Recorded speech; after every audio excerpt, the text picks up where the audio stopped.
आज तक रेडियो सुनता है सारा जहां।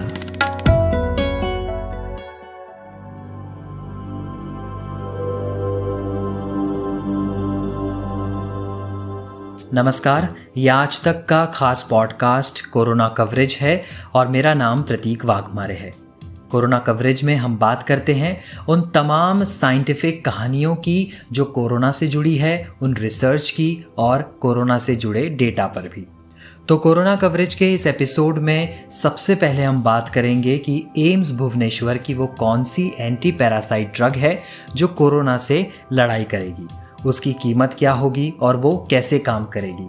साथ ही कोरोना की तीसरी लहर पर कोरोना का प्रदूषण और बढ़ती ठंड से संबंध और त्योहारों में कोरोना से कैसे एहतियात बरते, ये बताएंगे एम्स के निदेशक डॉक्टर रणदीप गुलेरिया। क्या कोरोना से आंखों को उतना खतरा नहीं है जितना कि हमें बताया गया है? इससे जुड़ी एक रिसर्च पर बात करेंगे और आखिर में मुलाकात होगी एक कोरोना वॉरियर से जो कहते हैं कि कोरोना से आसानी से लड़ा जा सकता है अगर समय पर एक्शन ले लिया जाए, क्योंकि वो कोरोना ही है, कोई कोबरा नहीं। उससे पहले आइए जानते हैं देश दुनिया में क्या है कोरोना पर अपडेट्स।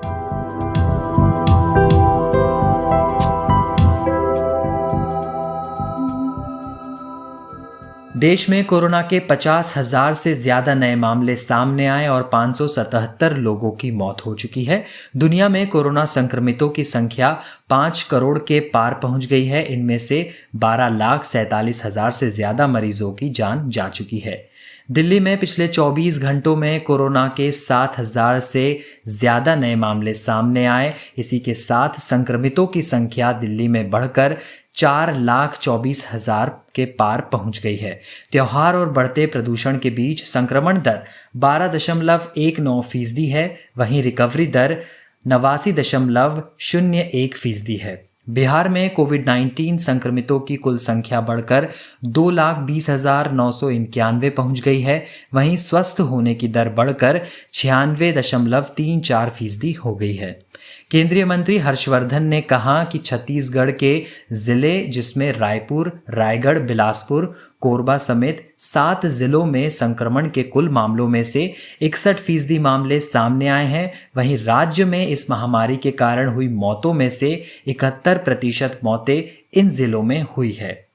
दिल्ली, हरियाणा, राजस्थान, ओडिशा के बाद अब कर्नाटक भी उन राज्यों की लिस्ट में शामिल हो गया है जिन्होंने कोरोना महामारी के बीच दिवाली के पहले पटाखों पर बैन लगाया है।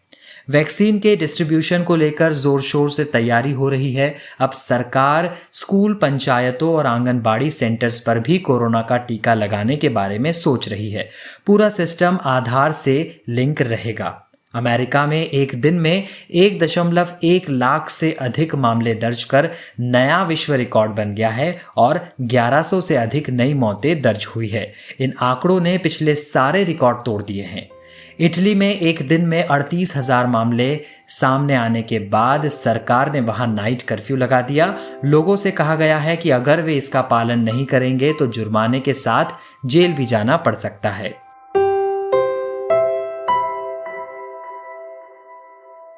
फ्रांस में लॉकडाउन से कोई फायदा होता नजर नहीं आ रहा। यहां लगातार 8वें दिन 50,000 से ज्यादा नए मामले सामने आए।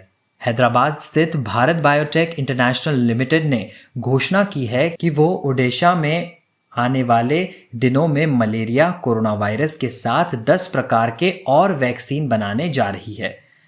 तो देखिए, वैक्सीन पर हमें लगातार खबरें मिल रही है और देखिएगा वो दिन भी दूर नहीं जब एक सफल वैक्सीन हमारे पास होगी। हमने भी एक और वैक्सीन पर स्टडी पढ़ी। ये एम्स भुवनेश्वर की है। एम्स भुवनेश्वर की टीम ने एक एंटी पैरासाइट ड्रग तैयार किया है जो कोरोना से लड़ने में मदद करेगा।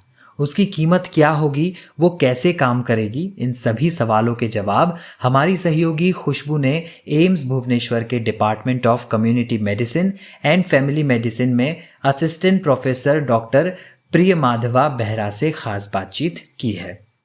तो सर, ये जो आइवरमेक्टिन ड्रग्स है, एंटी पैरासाइट जो ड्रग है, ये आखिर क्या है और क्या काम करता है ये? आइवरमेक्टिन एक टैबलेट्स है जो पिछले 30 साल से यूज हो रहा है बहुत सारी बीमारियों में।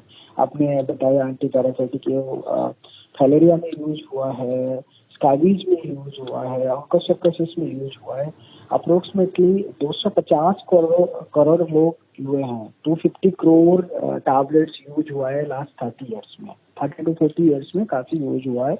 और ये एंटी पैरासाइटिक इनिशियली बोलते थे, और इसके एंटी वायरल एक्टिविटीज भी अच्छी तरह डेमोन्स्ट्रेट हुआ है। जो पिछले स्टडीज में जीका वायरस एंड दूसरे वायरस में भी ये ट्राई किया गया है।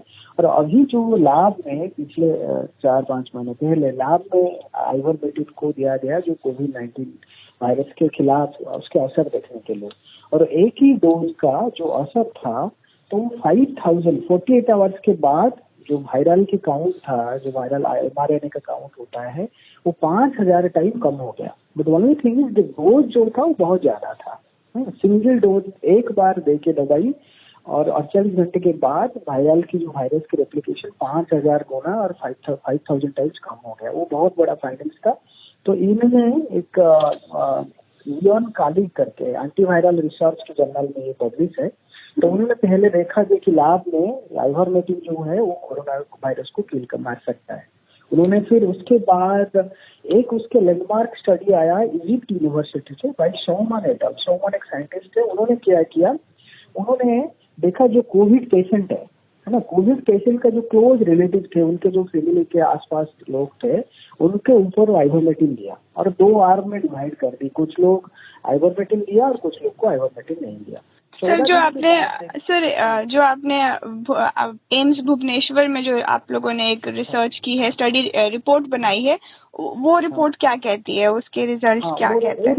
वो रिपोर्ट क्या कहते हैं, जैसे आप आइवरमेक्टिन लेते हो, है ना, 2 डोज में 300 माइक्रोग्राम पर केजी बॉडी वेट, 300 माइक्रोग्राम पर केजी बॉडी वेट आपको हिसाब करना पड़ेगा। जितने आपकी वजन है थोड़ा डोज इधर उसी के अकॉर्डिंग एडजस्ट करेगा।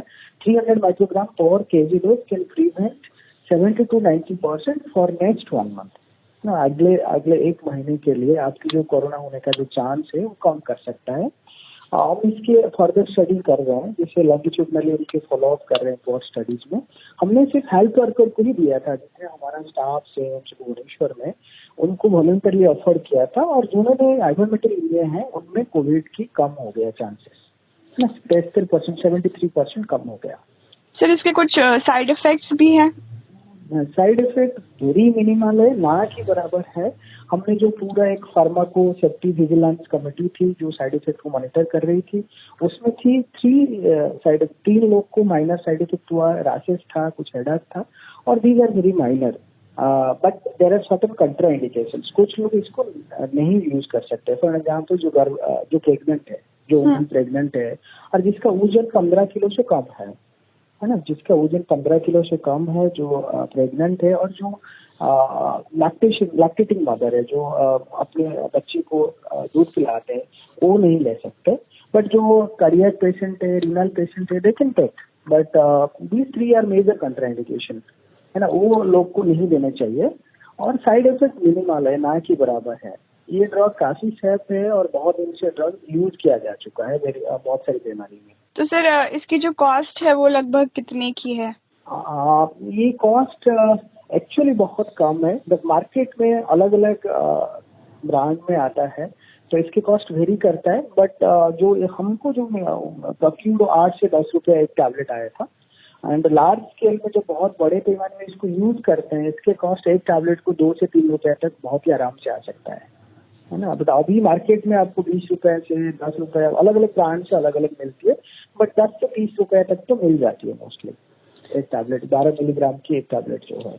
ओके सर, तो ये जो एंटी पैरासाइट जो ड्रग है आइवरमेक्टिन, वो मार्केट में किस फॉर्म में मिलती है? टैबलेट, सिरप, सिरिंज के फॉर्म में मिलती है? टैबलेट फॉर्म में। इसके अलग अलग फॉर्मुलेशन आता है। 3 मिलीग्राम, 6 मिलीग्राम, 12 मिलीग्राम आती है नॉर्मली। जो 12 मिलीग्राम है वो एडल्ट डोज मानते हैं हम। बड़े लोग नॉर्मली 12 मिलीग्राम के लेते हैं। तो ये जो 12 mg का है वो बुजुर्गों को भी दिया जा सकता है? हाँ, वो एक वाइज देखना है। फॉर एग्जाम्पल ऐसे देखिए, जैसे एक बुजुर्ग लोग है जिसका वजन 60 किलो है, तो 60 की 300 हुआ तो 18, और उसको 18 मिलीग्राम चाहिए, तो 1.5 टैबलेट, 1.5 टैबलेट चाहिए। और 12 मिलीग्राम की एक टैबलेट और 6 मिलीग्राम की एक टैबलेट ले सकती है, 6 मिलीग्राम की एक टैबलेट ले सकती है। ऑलमोस्ट आपकी वेट के ऊपर डिपेंड करता है। एज एल्डरली कैन टेक, ऐसे इसके एल्डरली में कंट्रा इंडिकेशन नहीं है, बट छोटा बच्चा है तो 15 किलो के नीचे है तो नहीं देना चाहिए, प्रेग्नेंट है वुमेन है तो नहीं देना चाहिए ना, मदर लैक्टेटिंग है तो नहीं देना चाहिए। तो सर इसके फ्यूचर यूज को लेकर आप क्या कहना चाहेंगे कि कितना चांसेस है इसके? ये एक बहुत प्रॉमिसिंग ड्रग है। इसके हम 3-4 अभी भी रिसर्च क्वेश्चन और इसके ऊपर और रिसर्च कर रहे हैं। अभी ये देख रहे हैं इसके जो है इनके जिस लोग को आइवरमेक्टिन लेने के बाद भी है ना कोविड हो जाता है ना, उसके कोविड का सीवियरिटी कम होता है क्या, वो देख रहे हैं हम। और ये जो बड़ा सैंपल साइज में हम फॉलो कर रहे हैं कितने महीने तक असर इसके रहती है और कितने डोज में रहते हैं, है ना। और अभी माइल्ड टू मॉडरेट केसेस जो इतने गंभीर बीमारी नहीं है उसके लिए आइवरमेक्टिन भी यूज होता है कोरोना में ट्रीटमेंट के लिए। तो बहुत सारी स्टडी चल रही है जो कोरोना ट्रीटमेंट में आइवरमेक्टिन के रोल क्या हो सकती है। बट हमारा जो स्टडी है वो ट्रीटमेंट नहीं था, दिस इज प्रोफाइलैक्सिस। मतलब आपको कोविड रोकने के लिए है ना, आप रोकना बहुत जरूरी है। रोकने के लिए तो आपके पास 2 तरीके होते हैं, एक तो बिहेवियरल प्रोफाइलैक्सिस, एक केमो प्रोफाइलैक्सिस। बिहेवियरल प्रोफाइलैक्सिस मतलब यही होती है आप मास्क पहनिए, आप लोग से सोशल डिस्टेंसिंग मेंटेन करिए, है ना, आप हाथ को बार बार धोइए, तो ये बिहेवियर का मॉडिफिकेशन है। दूसरे है केमो प्रोफाइलैक्सिस, आप एक मेडिसिन लेते हो जो सेफ हो, जो साइड इफेक्ट ज्यादा नहीं होता है और जो कम कॉस्ट में मार्केट मिलता है, और उसके थ्रू में आप डिजीज को प्रिवेंट करते हो। जैसे मलेरिया में, जैसे कोई अफ्रीका में हम जाते थे पहले, हम उसके फिर क्लोरोक्विन हो कि नेफ्लोक्विन हो यूज करते थे सो दैट हमको कोविड ना हो जाए, इस एरिया में मलेरिया ना हो जाए। ऐसे कोविड को रोकने के लिए पर्टिकुलरली जो लोग बहुत रिस्क में हैं, जैसे जो हेल्थ केयर वर्कर, डॉक्टर्स है, नर्सेस है, आशा है, जो कोविड पेशेंट के साथ काम कर रहे हैं, तो उनके लिए बहुत रिस्क रहता है कोविड हो जाए, तो उनको हम चाहते हैं ये जो दवाई मिले तो काफी ठीक रहता है हमारी तरफ से। बट अभी फर्दर रिसर्च इसके ऊपर कर रहे हैं, तो फुल प्रूफ जो ऑल रिजल्ट आगे आएगा, जो प्रिलिमिनरी फाइंडिंग्स है। तो अभी आप सुन रहे थे डॉक्टर प्रियमाधवा बेहरा को, जो खुद भी इस स्टडी में शामिल है। और अब लेते हैं एक छोटा सा ब्रेक और उस पार सुनेंगे एम्स दिल्ली के निदेशक डॉक्टर रणदीप गुलेरिया को। कमाते हैं लेकिन बचा नहीं पाते, बचाते हैं तो उससे कमा नहीं पाते। शेयर की चाल, निवेश का हाल, बाजार का तमाशा, इकोनॉमी की भाषा, बॉन्ड, बीमा, सोना, चांदी, सबकी होती है बात। बचाते रहो नारे के साथ। हर शनिवार मैं यानी नितिन ठाकुर आपकी मुलाकात कराऊंगा आपके मनी मैनेजर से।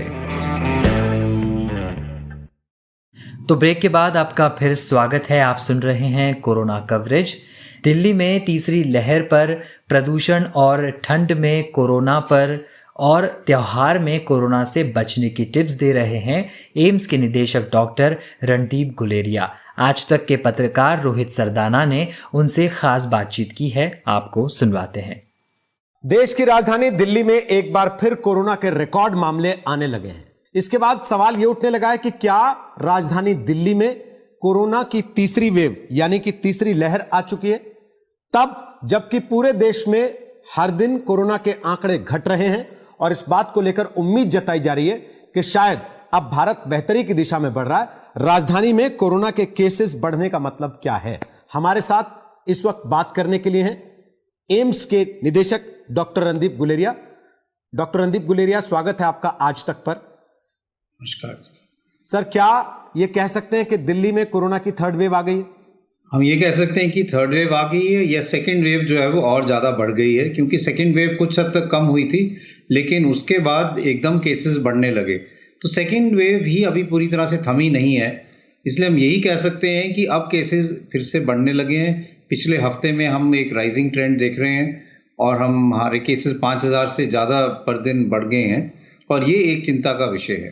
डॉक्टर साहब, जब हम पूरे देश में ये कह रहे हैं कि कोरोना घट रहा है, पहले लगातार 75-80 हज़ार केस आने लगे थे एक दिन में, अब वो 47-48-50 हज़ार तक हो रहे हैं। ऐसे में राजधानी में राइजिंग ट्रेंड का मतलब, इसके पीछे कोई खास कारण आप देखते हैं? इसके पीछे 2-3 कारण हो सकते हैं। एक कारण तो यही है कि जैसे जैसे हमारा लॉकडाउन खुला है, लोगों में जितना प्रिकॉशन रखने चाहिए थे, स्पेशली शहरों में जहाँ पे क्राउडिंग ज़्यादा होती है, वो नहीं रखे गए। और चाहे हम बाज़ार की बात करें, चाहे हम फंक्शंस की बात करें, शादियों की बात करें, तो कोविड अप्रोप्रिएट बिहेवियर जो हम कहते हैं कि आप मास्क अपना पूरा लगा के रखें, अपनी दूरी फिजिकल डिस्टेंसिंग रखें, वो शायद इतनी अच्छी तरह से यहाँ नहीं किया गया।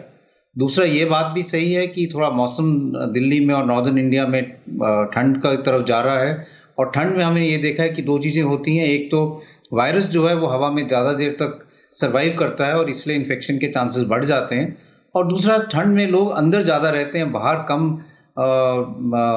रहते हैं, और अंदर रहने से क्राउडिंग ज़्यादा होती है, लोग साथ इकट्ठे बैठते हैं और वायरस का फैलना एकदम ज़्यादा हो जाता है।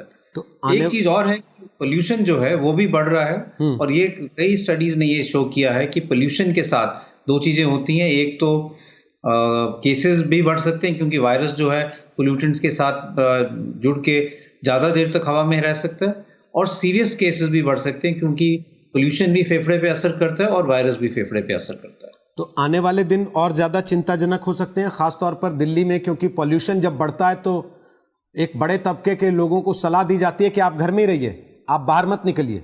उनके लिए बाहर निकलना भी खतरनाक है और घर में रहना भी खतरनाक है।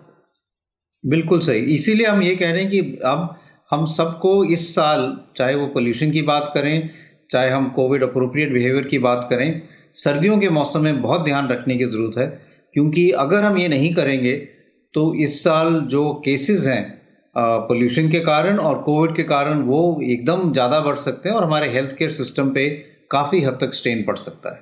आपने खुद कहा कि लॉकडाउन अब खुल रहा है, तो उसकी वजह से जैसे जैसे लोग नॉर्मल प्रैक्टिसेस की तरफ बढ़ रहे हैं, उससे कोरोना से ध्यान हट रहा है। हम बाहर निकलते भी हैं तो देखने में लगता है बेफिक्री देखकर लोगों की कि शायद अब कोरोना को लेकर उतनी चिंता नहीं है, पर जिस फेस्टिव सीजन की तरफ हम जा रहे हैं डॉक्टर साहब, उसमें तो भीड़ और बढ़ती है। ऐसे में डॉक्टर गुलेरिया क्या टिप्स देंगे लोगों को? सबसे पहले तो मैं ये कहना चाहूँगा कि अभी कोविड ख़त्म नहीं हुआ है, कोविड के हम अभी एक्चुअली बिल्कुल बीच में हैं। इसलिए ऑल्दो लॉकडाउन खुल रहा है क्योंकि इकोनॉमी भी चलनी है, लोगों का रोजगार भी चलना है, इसका ये मतलब नहीं कि हम बिल्कुल बेफिक्र हो जाएं और उस टाइम पे आ जाएं जैसे हम प्री कोविड एरा में थे। अभी कोविड बिल्कुल हमारे यहाँ है और कोविड बढ़ने के चांसेस, और हम यूरोप में देख रहे हैं कि केसेस बढ़ रहे हैं। और अगर हम कुछ और देशों की तरफ ध्यान दें, चाहे हम न्यूजीलैंड की बात करें या फिर हम ताइवान की बात करें, वियतनाम की बात करें, साउथ कोरिया की बात करें, वहाँ पे केसेस नहीं बढ़ रहे। तो इन दोनों एरियाज में फ़र्क क्या है? फ़र्क ये है कि इन जहाँ पे केसेस नहीं बढ़ रहे वहाँ पे लोगों ने अभी तक भी अपना ध्यान कोविड से नहीं छोड़ा है। चाहे वो मास्क लगाने की बात हो, जब भी लोग बाहर जाते हैं हमेशा वो मास्क लगा के रखते हैं, चाहे वो अपना फिजिकल डिस्टेंस की बात हो, और चाहे वो नॉन एसेंशियल जो चीज़ें वो नहीं करते। जैसे अगर आपको बाहर जाने की ज़रूरत नहीं है, मार्केट जाने की ज़रूरत नहीं है, तो आप मत जाइए, आप घर पे रहिए। अगर हम ये सारे काम करेंगे तो कोविड जो है वो हमारे कोविड के केसेस नहीं बढ़ेंगे और हम अपना घर का और इकोनॉमी का काम जो है वो साथ साथ कर पाएंगे। लेकिन अगर ये सब चीज़ें भूल जाएंगे तो जैसे यूएस में या यूरोप में हो रहा है, एक और बड़ी सी वेव आएगी और बहुत ज़्यादा केसेस हमारे यहाँ हो जाएंगे। आपको लगता है हिंदुस्तानी ज़्यादा लापरवाह हैं या फिर पूरी दुनिया में यही फिनोमिना, सभी लोग लापरवाही कर रहे हैं? मुझे लगता है कि कुछ हद तक कोविड फटीग हो गया है और कुछ हद तक लोग ये सोच रहे हैं कि अब बहुत टाइम से हम घर में बैठे रहे हैं, इससे ज़्यादा हम नहीं बर्दाश्त कर पाते, अब बाहर जाते हैं, मिलना शुरू करते हैं, और वो इस प्रॉब्लम को नहीं समझ रहे। दूसरा चीज़ ये है कि अब स्पेशली जो यंगर जनरेशन है वो ये सोचते हैं कि कोविड तो एक मामूली बीमारी है, अगर हमें हुआ तो हमें माइल्ड सा जुकाम नज़ला बुखार होगा और हम ठीक हो जाएंगे। वो ये नहीं समझते कि कुछ ऐसे यंग लोग हैं जो हमारे हॉस्पिटल में हैं, जो वेंटिलेटर पे हैं, अपनी जान के साथ जूझ रहे हैं कि उनके मोर्टेलिटी ज़्यादा है। सिमिलरली जो यंग लोग हैं वो वायरस को अपने घर में ले जाते हैं और घर में फिर उनके पेरेंट्स हैं, बुजुर्ग लोग हैं, उनमें इन्फेक्शन हो जाती है और उनमें डेथ रेट ज़्यादा है। इसलिए ये गलत धारणा है कि अगर हम यंग हैं हमें माइल्ड इन्फेक्शन होगा और इसलिए हमें कुछ करने की ज़रूरत नहीं है। तो कोरोना पर लंबी बातचीत कर रहे थे डॉक्टर रणदीप गुलेरिया। चलिए अब आगे बढ़ते हैं और एक नई स्टडी आई है, बड़ी दिलचस्प है। वॉशिंगटन यूनिवर्सिटी के स्कूल ऑफ मेडिसिन में कुछ रिसर्चर्स ने मिलकर ये स्टडी की है। इन्होंने हमारी आंख के ऐसे टिश्यू के बारे में बताया है जहां कोरोना वायरस घातक नहीं है। इस टिश्यू को कहते हैं कॉर्निया। अब तक हमें ये पता था कि कोरोना वायरस आँख के जरिए भी हमारे शरीर में एंट्री कर सकता है, लेकिन ये रिसर्च कुछ हद तक इसे खारिज करती है। चूंकि ये एक रिसर्च है, इसीलिए हमने सोचा कि आपको बताना चाहिए, लेकिन इसका ये कतई मतलब नहीं निकाला जाए कि आप अपनी आँख को लेकर लापरवाही बरतें। इस रिसर्च को समझने के लिए और इसकी क्रेडिबिलिटी जानने के लिए हमारी सहयोगी खुशबू ने फोर्टिस हीरानंदानी अस्पताल के डॉक्टर हर्षवर्धन घोरपड़े से बात की, जो cornea, cataract and refractive surgeon है। तो डॉक्टर, कोरोना वायरस जो है वो हमारे शरीर के सारे अंगों तक पहुंच गया है एक तरह से देखें तो आंख में ऐसी क्या बात है कि कोरोना वायरस जो है वो नहीं पहुंच सकता इस रिसर्च के मुताबिक? जी नमस्कार। ये ऐसा है कि ऐसी कोई बात नहीं है कि कोरोना वायरस आँख में नहीं पहुंचता। इनफैक्ट जो एंट्री पॉइंट है बॉडी में, नाक और मुंह, उसके अलावा आँखों से भी कोरोना वायरस की एंट्री एविडेंट हुई है रिसर्च के मुताबिक। और अभी तक जितने पेशेंट देखे गए हैं, 5 to 10% ऑफ पेशेंट्स को आँख के थ्रू भी एंट्री हुई है कोरोना वायरस की। तो ये ऐसी कोई बात नहीं कि आँख तक पहुंचता नहीं। इसके अलावा एक बार आँख के अंदर चला, मतलब बॉडी में चला गया कोरोना वायरस, तो उसके बाद आंखों में भी बहुत सारे कॉम्प्लिकेशंस देखे गए अभी तक। जैसे हमने नए में रिपोर्ट किया था कि जो आँख के पीछे की ब्लड वेसल है, जिसको हम रेटिनल वेन बोलते हैं, उसका ब्लॉकेज होके उसमें आँख के अंदर काफी सारा ब्लीडिंग होने के बाद पेशेंट की विजन चली गई थी। तो ये कॉम्प्लिकेशन हमने मई महीने में देखा था, with in 2 or 3 months of the virus infection. And इसके अलावा हमने ये भी देखा है कि आँख के जो ब्लड वेसल्स है, बोन्स है, ऑप्टिक नर्व है, इन सारी एरियाज में कोरोना वायरस के इन्फ्लेमेटरी रिएक्शन बोलते हैं हम इसको। उसकी जो ब्लड वेसल्स होती है उसमें वो रिएक्शन आता है और जिससे वो ब्लॉक हो जाती है या फिर उसमें ब्लीडिंग हो जाता है और ब्लड सप्लाई कम हो जाता है वो एरिया का, तो वहाँ का टिश्यू भी डेड हो सकता है। तो काफी 3-4 तरह के कॉम्प्लिकेशंस आंखों के अंदर भी देखे गए हैं। अभी ये कॉम्प्लिकेशंस डायरेक्ट वायरस से हो रहे हैं या फिर वायरस के अगेंस्ट जो रिएक्शन, इन्फ्लेमेटरी रिएक्शन अपने बॉडी में जनरेट होता है, उसके वजह से हुए हैं, इसका रिसर्च चल रहा है। बट मोस्ट लाइकली कि ये वायरस पार्टिकल्स वहाँ जाके रिएक्शन एक्टिवेट करके इसके बाद ये प्रॉब्लम्स क्रिएट हो सकते हैं या फिर सेकेंडरी कॉम्प्लिकेशन जैसे ब्लॉकेज ऑफ ब्लड वेसल्स।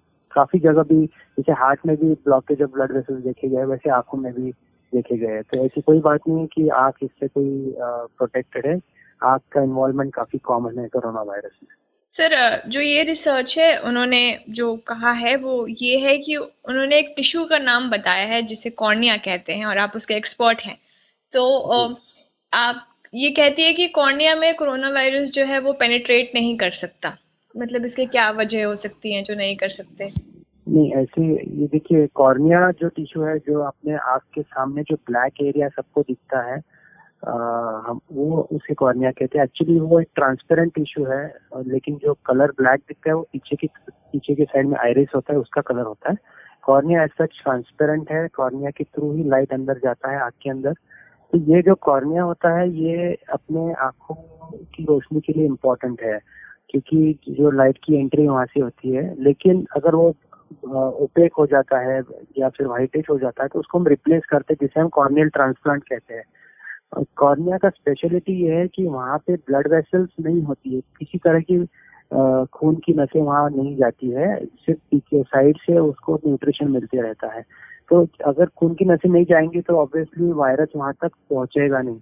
लेकिन कॉर्निया का जो इनर पार्ट है, इंटरनल पार्ट है, वो फ्लूइड से फ्लूइड के एक्सपोजर, आँख के अंदर जो फ्लूइड होता है उसके एक्सपोजर में आता ही है, उसके थ्रू ही उसे न्यूट्रिशन भी मिलता है। तो वायरस तो फ्लूइड के अंदर जा सकता है, क्योंकि वायरस का जो आँख के अंदर का फ्लूइड है वो ब्लड से क्रिएट होता है और ब्लड में तो वायरस ट्रांसमिट हो जाता है। तो कॉर्निया में भी वो वायरस अटैच होके ट्रांसमिट हो सकता है। इसलिए आज तक जब से ये कोरोना वायरस आया है, हमने कॉर्नियल ट्रांसप्लांट जो प्रोसीजर है वो काफी कम हो गई, क्योंकि जो कोरोना पेशेंट्स है या कोरोना से एक्सपोज पेशेंट्स है उनसे हम कॉर्निया अभी नहीं ले रहे हैं। अकॉर्डिंग टू गाइडलाइंस में कहा गया कि जहाँ पर भी कोरोना का एक सस्पिशन है या फिर हॉस्पिटल में एक्सपोजर हुआ है पेशेंट डेड होने से पहले, तो उनको उनका जो कॉर्निया है वो यूज नहीं करना चाहिए। जबकि अभी तक जितने भी ट्रांसप्लांट हुए हैं कोरोना पैंडेमिक के टाइम में, अभी तक किसी को एज सच इन्फेक्शन का ट्रांसमिशन नहीं हुआ है, मतलब रिपोर्ट नहीं है कि किसी को ट्रांसप्लांट होने के बाद कोरोना वायरस हुआ है। इतनी बात मैं मतलब कह सकता हूँ कि ऐसा अभी तक हुआ नहीं। बट वो किस लिए नहीं हुआ होगा, क्योंकि अभी तक हमने गाइडलाइंस के अनुसार ही गए हैं। किसी कोरोना पेशेंट का कॉर्निया लिया ही नहीं है, और किसी को एक्सपोजर भी हुआ है तो उसका भी कॉर्निया नहीं लिया है, किसी को वो कॉर्निया उसका डोनेशन करके ट्रांसप्लांट सर्जरी नहीं किया है। तो वो एक रीजन हो सकता है। बट हाँ, जैसे आपने ठीक कहा है कि कॉर्निया थोड़ा लेस लाइकली है, क्योंकि कॉर्निया में ब्लड वेसल्स नहीं जाती, बट डेफिनेटली फ्लूइड कनेक्टेड रहता है पीछे से, और कोरोना वायरस उसमें जाके ट्रांसमिट भी हो सकता है। तो अभी तक हम ये ट्रांसप्लांट अवॉइड करते हैं ऐसे पेशेंट से। तो सर एक डॉक्टर होने के नाते जो रिसर्च आई है वो मतलब कुछ हद तक ये खारिज करती है कि कॉर्निया जो है वो रेजिस्टेंट है कोरोना वायरस से। तो इसका ये जो स्टडी है वो कितनी क्रेडिबल है, कितना विश्वास कर सकते हैं आने वाले समय में इस पर? नहीं, ये स्टडी जो है वो यही कहती है कि अभी तक ट्रांसमिशन नहीं हुआ है कॉर्निया के थ्रू। इतना इनकी बात सही है कि कॉर्निया के through, but it's not necessary कि कॉर्निया से ट्रांसमिशन नहीं हुआ, क्योंकि काफी सारे वायरल इन्फेक्शन अभी तक देखे गए, जैसे स्लो वायरस डिसीजेज है, HIV है, हेपेटाइटिस वायरस है। इन सारे चीजों का कॉर्निया से ट्रांसमिशन अभी तक हो चुका है पहले, और ये भी एक वायरस ही होने के कारण ये भी ट्रांसमिट हो सकता है। तो डिफरेंस इतना ही है कि ये सारे HIV और ये सब वायरसेस ये ब्लड ट्रांसमिटेड ज्यादा होते हैं, और ये वायरस जो है कोरोना वायरस वो रेस्पिरेटरी ट्रांसमिशन से आता है या एयर से ट्रांसमिट होता है। तो शायद इसका कॉर्निया से रेलेवेंस कम हो सकता है, बट डेफिनेटली ये ऐसा नहीं है कि कॉर्निया में ट्रांसमिशन नहीं हो सकता। ये रिसर्च डेफिनेटली उन्होंने स्टडी किया है कि कितना अभी तक ट्रांसमिशन हुआ है, उनके अनुसार अभी तक नहीं हुआ है। लेकिन जैसे मैंने कहा कि ये प्रिकॉशंस ले गई है, सारी गवर्नमेंट ने गाइडलाइंस डाली है कि ऐसे कॉर्निया को ट्रांसप्लांट करना ही नहीं है, तो वो ट्रांसमिशन का सवाल ही नहीं आता। और दूसरा जो है एक्सपोजर से, जो आप बोल रहे हैं कि अगर बाहर से एक्सपोज होके तो कॉर्निया में ब्लड वेसल्स नहीं है तो डेफिनेटली वहां से ट्रांसमिशन नहीं होगा। लेकिन कॉर्निया के साइड में जो पिंक टिश्यू है, पिंक कंजंक्टिवा जिसको बोलते हैं, जो आप आंख लाल होती है या जो आप आंखों से पानी आता है, वो जो एरिया है वहां से डेफिनेटली ट्रांसमिशन देखा गया है अभी तक कोरोना वायरस का। तो कॉर्निया अगर छोड़ेंगे तो बाकी साइड से तो ट्रांसमिशन हो ही रहा है, और सेकेंडली ट्रांसप्लांट से भी हो सकता है। तो डेफिनेटली ये रिसर्च है क्रेडिबल, लेकिन उसका जो लिमिटेशन है वो जैसे मैंने अभी कहा वो है कि उन्होंने सभी पेशेंट्स को स्टडी नहीं किया, जो जिनको नहीं हुआ है कोरोना उनका स्टडी हुआ है। बहुत बहुत शुक्रिया डॉक्टर हर्षवर्धन हमें जानकारी देने के लिए। और अब बारी है एक कोरोना वॉरियर से मुलाकात की। यह है पद्मश्री पुरस्कार से सम्मानित वैद्य बालेंदु प्रकाश। उत्तराखंड के देहरादून से है, आयुर्वेदा फिजिशियन है। इनकी उम्र 60 साल से ज़्यादा की है। इस दौरान भी ये कोरोना के मरीजों को अपनी सेवाएं दे रहे हैं। वैद्य बालेंदु प्रकाश जी को 3 बार अब तक हार्ट अटैक आ चुका है और ये कोरोना काल के दौरान बीमार भी पड़ गए थे। हमने इनका अनुभव जाना और पूछा कि कोरोना के समय में हम अपने आहार में क्या क्या शामिल करें। मैंने इनसे बात की, सुनिए। सर, कोरोना काल में आप एक आयुर्वेदा स्पेशलिस्ट हैं, आप वैद्य हैं, तो कोरोना काल में आप किस तरीके से ट्रीटमेंट दे रहे हैं और किस तरीके से पेशेंट्स आपके पास आ रहे हैं और ट्रीटमेंट का क्या तरीका है आयुर्वेदा में? जी, कोरोना एक वायरस है जो कि आज का नया नहीं है, पर ये कोविड-19 इस कोरोना का एक नया रूप था, जिसके लिए दुनिया बेसिकली वायरस को वैक्सीन से लड़ती है। परंतु आयुर्वेद से अगर बोलें तो आयुर्वेद का सिद्धांत है स्वस्थ से स्वास्थ्य रक्षणम, स्वस्थ के स्वास्थ्य की रक्षा वो तभी होगी जब हमारा इम्यून सिस्टम ठीक होगा। तो कोरोना एक सुख साध्य व्याधि है जिसमें 2% 3% लोग शुरू में मृत्यु को प्राप्त हुए और उसमें हवा बहुत था। तो हमको आयुर्वेद के द्वारा, क्योंकि हम इम्यूनो मॉड्यूलेशन करते हैं, तो मुझे इससे कोई परेशानी नहीं हुई, ना मेरे रोगियों को हुई। और मैं जब इलाज करता हूं तो मेरे पास उससे भी भयंकर बीमारी आती है, ब्लड कैंसर, पैनकेटाइटिस, जो कि साक्षात मौत है। तो कोरोना काल में हमने बड़े प्यार से कोरोना को अपने से दूर रखते हुए, या कोरोना हमारे तक पहुंचा ही नहीं। जी सर, अभी शुरुआत में बातचीत में आपने बताया था कि आप खुद भी बीमार पड़े थे, तो फिर आपने खुद को ट्रीट कैसे किया इस बीच? देखिए, जब कोरोना का सडन लॉकडाउन हुआ उस समय मेरे अस्पताल में देश के 15-16 पेशेंट एडमिट थे और वो इतनी दूर के थे कि जा नहीं सकते थे और ड्राइवर वगैरह अपने घर में फंस गए थे। तो उस काल में मुझे तो पास मिल गए, मैं मंडी भी जाता रहा, सब्जी भी लाता रहा, फल भी जाता रहा और 60 प्लस हूँ, 3 हार्ट अटैक हो चुके हैं, डायबिटीज भी है, ब्लड प्रेशर भी है, आंखों में भी तकलीफ है, पर मेरे पास कोई चारा नहीं था। मेरे घर में बीमार पड़े हैं, वो भी मौत के ऊपर, तो क्या करता। तो मैं लगातार, आदत नहीं थी इतना काम करने की, तो मुझे बुखार हो गया, 16-17 दिन बुखार चला, तो अपनी पुड़िया खाता रहा, गोली खाता रहा और धीरे धीरे धीरे वो भी ठीक हो गया। परंतु हमने एक प्रोटोकॉल बनाया, गले में संक्रमण ना हो उसके लिए नमक और सिरके के गरारे किए। 1-2 दवाइयां हमारी हैं जो इम्यूनिटी को बूस्टअप करती हैं, प्रूवन है, वो नेचुरल किलर सेल है, एंटीहिस्टामिनिक है, वो खाई और अपने गले को हमने खराब नहीं होने दिया और थोड़ा सा हाथ को सफाई करी, हम ठीक हो गए।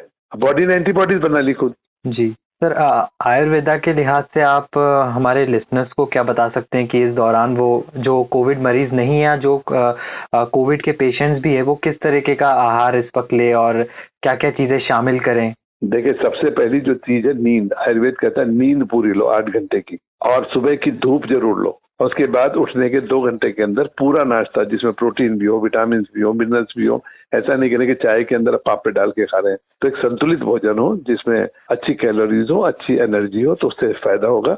और जो बेसिक है कि जिनको थोड़ा सर्दी खांसी जुकाम है उनसे दूरी रहे। अगर आपको है तो भी लोगों से दूर रहें जिससे आप किसी को ना संक्रमित करें और खुद ना करें। और आयुर्वेद के जो हमारे घरेलू नुस्खे हैं, घरेलू नुस्खे जैसे गरारे हम करते हैं सोने से पहले, तो आपको कोरोना है या नहीं है गरारे जरूर करें। हम लोग बाथरूम में जाते थे, घर में आते थे, हाथ मुंह धोते थे साबुन से, पैर को धोते थे, तो वो हाइजेनिक कंडीशन को पालन करें। कोरोना है, कोई कोबरा नहीं है। अगर किसी को कोरोना हो भी गया तो डरने की कोई जरूरत नहीं, ये आपको एकदम नहीं मारेगा। ये पहले आएगा, फिर आपके गले में इकट्ठा होगा, फिर फेफड़े में जाएगा, तो बहुत टाइम है। तो आपको जरा सा भी कुछ लगता है तो सावधान हो जाइए, आराम करिए। दिक्कत तब होगी जब आप पैरासीटामोल खाते रहेंगे, आप एंटी एलर्जी खाते रहेंगे, तो अपने शरीर को आराम देके उसे थोड़ा ताकत दीजिए। एक वैद्य होने के नाते सर आप हमारे लिसनर्स को क्या कहना चाहेंगे? क्योंकि कई लोग ये कहते हैं कि वो कोरोना टेस्ट करवाने से ही डरते हैं, वो कोविड सेंटर जाने से डर रहे हैं और कई लोग तो एक दूसरे से इस दौरान भेदभाव भी कर देते हैं, और आप उन्हें क्या कहेंगे? देखिए, उनका जो डर है वाजिब है, क्योंकि सरकार की जो पॉलिसी रही कि कोरोना को उन्होंने एक ऐसे तरह से देख लिया कि उसको हम आइसोलेशन में डाल देंगे। सुविधाएं नहीं थी, हवा बहुत हुआ, पर मैं लोगों से यही कहूंगा कि कोरोना से डरो ना, कोरोना से लड़ो ना, बहादुरी के साथ। तो वैद्य बालिंदु प्रकाश जी को आज तक रेडियो की पूरी टीम की ओर से सलाम। और आज के कोरोना कवरेज के इस एपिसोड में बस इतना ही। हमें फीडबैक देना ना भूलें, हम आपका मेल ज़रूर पढ़ेंगे। लिख भेजिए radio@aajtak.com पर। मेरा नाम प्रतीक वाघमारे है। अपने और अपनों का ख्याल रखिए, स्वस्थ रहिए, मस्त रहिए और मुझे अब इजाज़त दीजिए। नमस्कार।